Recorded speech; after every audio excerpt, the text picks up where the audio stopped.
Hi, this is Eric DeRise with Video Editor and Graphics with Dr. DeRise, and I'd like to bring to you my presentation today on why it is that when it comes to presenting and teaching and having any kind of audience, it's all about the audience, and how validation mechanisms can be used to improve comprehension and retention.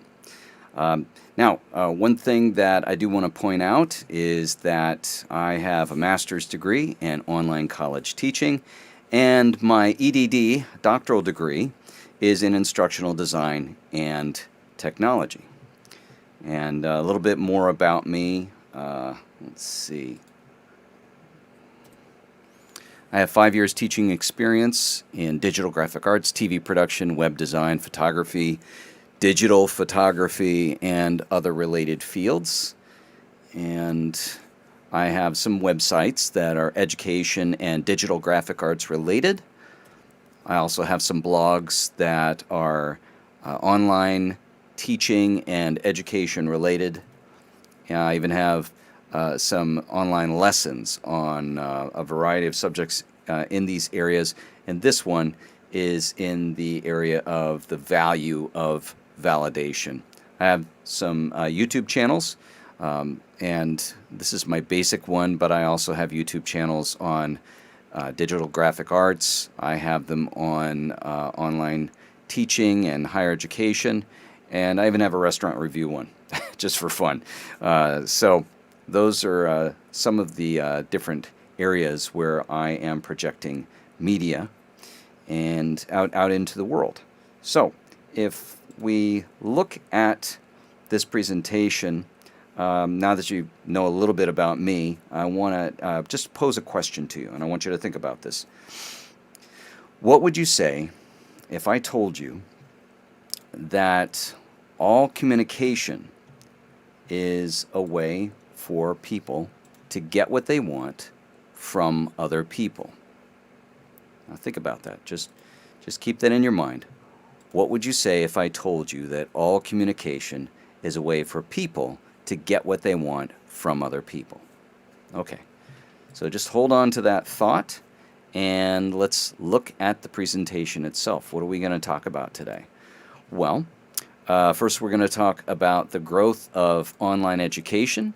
We're going to talk about the growing dropout rate in online education, transactional distance, the theory of community inquiry, and something else, and what to look for in an audience when you're taking these things into consideration. And also this question, I get asked this sometimes, why would anyone want to go into education as a career? Well, I can tell you why I went into it. I went into education so that I could get out of stand-up comedy. Yeah, that's my headshot from when I was a comedian, I think about, almost 20 years ago, maybe longer than that. My stage name was the Italian Shetland. Yeah, that's a height joke. Too short to be an Italian stallion. Did lots of impersonations and self-deprecating humor because I found that was what worked best for an audience, self-deprecating humor. So we'll talk about that more in this presentation. So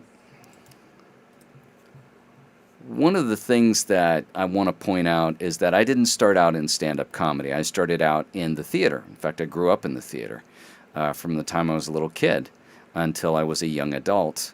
I was in theater. And when I went into comedy, I had to reverse some of my thinking when it came to how to address the audience.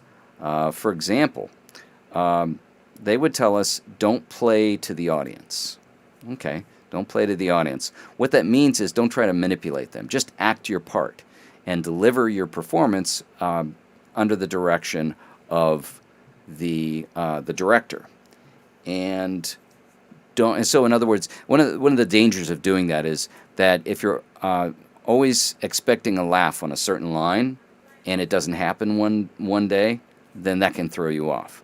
Or if one day you do get a laugh when you normally don't, that can throw you off as well. So what happened there? That can throw you off. So you don't want to play to the audience. You don't want to make eye contact with the audience, because the whole point of this is to create the illusion of experiencing a moment and almost being inside of it as an audience member. So as an actor, you don't want to make eye contact with the audience, and you also don't want to acknowledge them. I know there are some plays where you do, as a narrator or something like that, but as a character in a play, you don't acknowledge the audience, because that could totally destroy the illusion. And when you're an actor, that is not at all what you want. The other thing is, let's look at how that is reversed in comedy, because it is reversed. You do play to the audience. You do make eye contact with each audience member, and you speak directly to audience members in many cases. In fact, you're speaking to the audience as a group. But when you play to the audience, the point is that in comedy, you are trying to manipulate the audience. That's the whole point of this. You're trying to manipulate them into laughing and applauding. And that's the opposite of theater. In theater, you're just letting them experience what you're going through as a character. And in comedy, you do make eye contact. In fact, you will keep them more engaged if you do make direct eye contact. When I was a comic, I would go every few seconds from one audience member to the other in order to keep that engagement going. So that's definitely something to think about when you're a comedian. The other thing is, I would speak directly to the audience as a group. That's what comedy is anyway. Stand-up comedy is to speak to the crowd. But I would also sometimes, and a lot of comics do this who are much better at it than I was, would pick somebody out of the audience and say, hey, what do you do for a living? That kind of thing. I rarely did that. I guess it was because of my theatrical background. I wanted to stick to my performance as much as possible. But, that's something else to take into consideration. So why is this important? Why is it more important to look at the comedy side than it is to look at the theater side? Well, theater doesn't require that the audience participate in the show. Think about it. As a theater audience member, you're just watching the show. So that's something to look at. But comedy does. Comedy does require you to participate as an audience member. You laugh, you applaud. If the comedian asks you questions, you answer the questions typically. How you answer them is up to you. But, so as somebody who is addressing an audience, how is that important? Well, it's important because you need to engage them. Okay? You need to engage them. And, of course, you need to acknowledge them because they are there. You're talking to them. And you need to respect them. And I think that people get confused when they look at a comedian like, Don Rickles or, certain comedians who actually pick out audience members and make fun of them.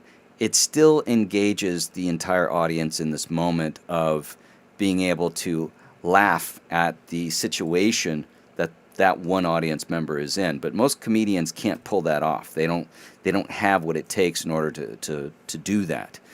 Now, there's a great comedy writer by the name of Melvin Hurlitzer. He wrote the book Comedy Writing Secrets.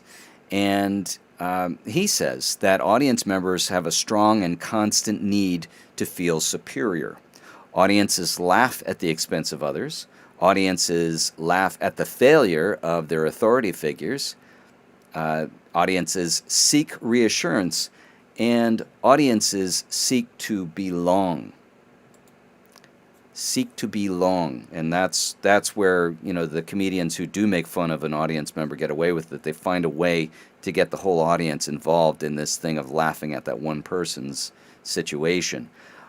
So when we're looking at these aspects, where else can these realizations be applied?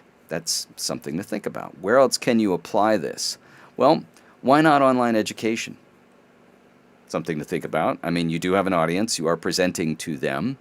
And this is important because over the decades, the last few decades, online education has been growing. If you think about it, we've had homeschooled students at first. That was pretty much, the people who were going to school online. Military people were going to school online. Single parents started going to school online. Adult learners started working longer than the validity of their careers, so they were basically outliving their careers, and they had to learn a new career. And if you're still working, the best way to do that is through an online program. So a lot of these were working adults, baby boomers, and of course now we have the pandemic, so that's something else to be concerned about when it comes to online education. But in 2009, the U.S. Department of Education reported that the dropout rate for online education was 7 times higher than it was for students in campus-based programs. And that raised a few eyebrows there. People were concerned about that. So they started to inquire, well, this is a retention problem, and what's causing it? What were these students, these adult learners who were dropping out, what were they experiencing? Well, they were experiencing feelings of disconnectedness, feelings of separation, feelings of isolation, and a loss of motivation. So why is that important? Well, it's important because it can snowball a student right out of a class. They can either drop out or fail. Neither one is good. But you see, here's how it works. They start to participate less when they when they lose motivation. They log in less, and then they start to miss important information and interest, and then they get a decline in grades. Say they miss something like a pop quiz, or, there are all kinds of things that they could miss in an online class if they're not logging in when they should or as often as they should. So that leads to more loss of motivation in most people. Not everybody. Some people it would wake them up, but for the most part, it leads to more loss of motivation, and it just keeps cycling in this really ugly way. So that's not good. So what is this called? Well, it's the theory of transactional distance. It was developed by Michael Moore, Dr. Michael Moore, in 1993, and he basically said that the theory argues that transactional distance can cause feelings of separation for online students, leading them to drop out of online courses. Not good, right? So when we're looking at solutions to this, one of the solutions that people were considering was the community of inquiry theory.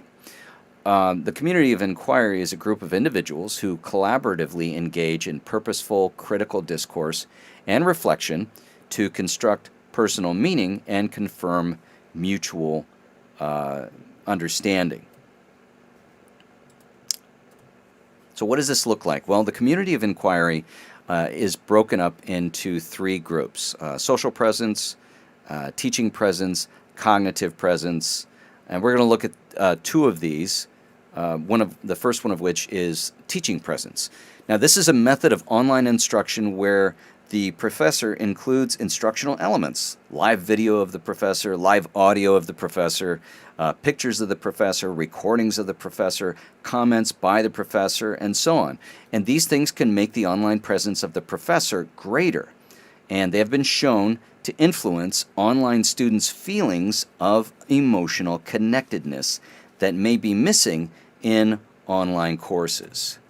So when we look at teaching presence, why is this important? Well, we're looking at things like referring to students by name, encouraging student-to-student conversation, sharing personal examples from their own research, travel, or conversations with other faculty members, conversations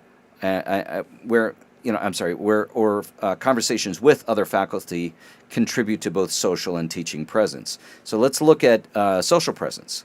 the ability of participants to identify with the community, communicate purposefully in a trusting environment, and develop interpersonal relationships by way of projecting their individual personalities. So let's look at this. This is interesting because this is starting to remind me of something. Social presence also hinges on trust and comfort level with other students, so building positive rapport and a sense of belonging is vital to setting group norms and participating in efficient collaboration. So it reminds me of something. I'm wondering, what does it remind you of? What does that remind you of? There it is, in big white letters. No participation problem here, huh? No, not at all. Think about it. If you look at the numbers of social media platforms, the participation, while it's been having issues in online education, participation has been shooting way up in social media. So that's very interesting. Look at these numbers. Crazy. People are engaging in social media platforms more and more. And one has to ask, well, what is it about that? Why social media? What is it about social media that would make this happen? Well, I would argue it's the validation mechanisms that are basically the primary activity of social media. Think about it. Liking, pinning, posting, even trolling, sharing, tweeting, commenting, all of these things are either validation seeking or validation mechanisms. And I think that that's what really draws people in to social media.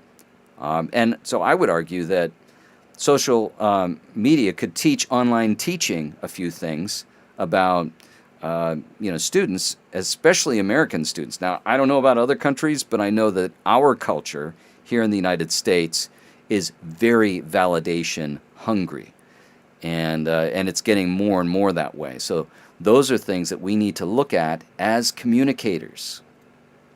Oops, wait a minute. Okay, so I put up a few expert comments here that I think are very interesting.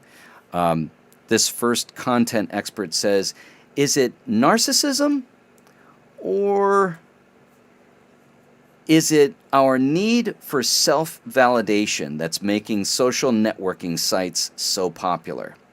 And then a writer in Psychology Today says, with social media, you may seek social connectivity, acceptance, and approval, and can do so more often than when face-to-face. More so than when face-to-face. Are you kidding me? Wow. Okay. Very interesting.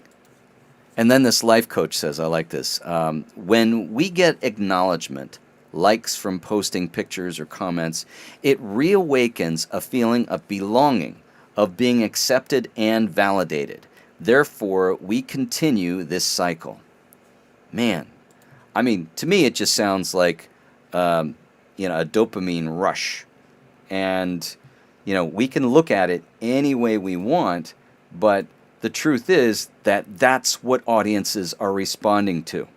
So those are things that we have to keep in mind. We have to consider those. So as a presenter or a speaker or a performer, you have to look for these things. And I would suggest that you should ask yourself these questions. Do the audience members appear to feel encouraged to participate? Do they feel like they belong? Is that what I see in their eyes? Do they feel appreciated? So how can you apply these things that I'm presenting to you right now? This awareness of validation mechanisms. Well, you can perceive your audience members as equal partners in the presentation. Ask them open-ended, engaging questions such as, have you ever wondered why? Or what would you say if I told you? See, the questions are all about them. Okay? Make direct eye contact.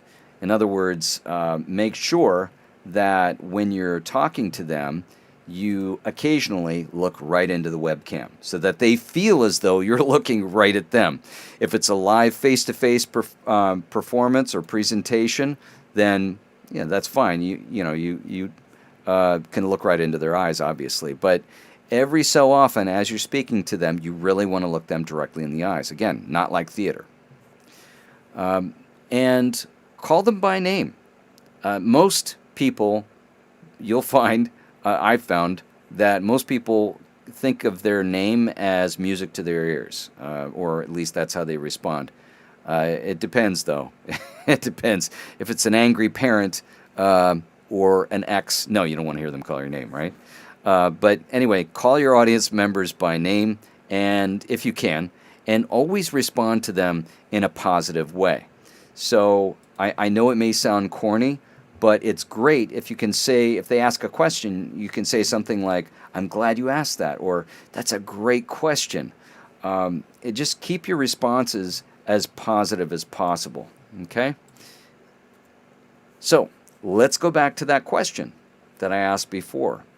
What would you say if I told you that all communication is a way for people to get what they want from other people? I've given this presentation a few times already, and usually what comes up is people will say, well, when I am by myself and I say something, I'm expressing myself, that's communication, and I'm not getting anything from somebody else. And I would argue that that's where communication and expression get divided. That's when you come down to that point where you have to look at the two different things. Look at them as two different things. Anyway, I'm not making this statement because I want you to regard it as fact. I'm making the statement because I want you to become sensitive to the idea that when we communicate, we are getting from each other, and it's not just me talking at you. Communication is about everybody involved in the conversation, and technically it's not communication without another person. So I want you to be hyper aware of the audience and how you're communicating to them is really all about them, because you want them to receive your message. And you can't do that properly if you're not thinking about them and their perception of what you're saying. So here are some of the references, and of course I'm not I'm not going to post that. That would be really boring. But as you can see, I do have my references for this piece, and that's my presentation. I hope you enjoyed it. If you have any questions, let me know. As you can see from this platform, you can communicate with me, email or post a comment, whatever. Hope you got something out of it. I know I certainly got something out of putting it together. And I wish you a great day. Again, it's why is it all about the audience? How validation mechanisms can be used to improve comprehension and retention of your audience. Okay? Well, I'm Eric DeRise, and this is Video Editor and Graphics with Dr. DeRise. And have an awesome day. Take care.